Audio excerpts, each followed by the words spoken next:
Operasi protokol kesehatan ini dilakukan tim gabungan TNI Polri dan petugas kecamatan setempat. Petugas melakukan pengecekan penerapan protokol kesehatan di lokasi wisata itu. Hasilnya, sejumlah warga yang kedapatan melanggar langsung diberikan sanksi sosial. Hukuman berupa push-up, menghafal Pancasila, hingga diminta memanjat pohon setinggi 2 meter. Langkah ini dilakukan untuk mendisiplinkan warga yang berkunjung ke lokasi wisata Malino. Jadi pada hari ini dalam rangka pencegahan COVID-19 kami beserta Tripika Kecamatan Tinggi Moncong menggelar operasi justisi.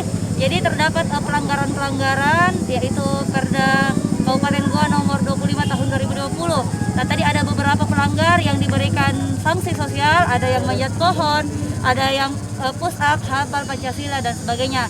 Tentunya dalam operasi justisi ini kita harapkan untuk penekanan tingkat COVID-19 dalam rangka untuk pencegahan corona.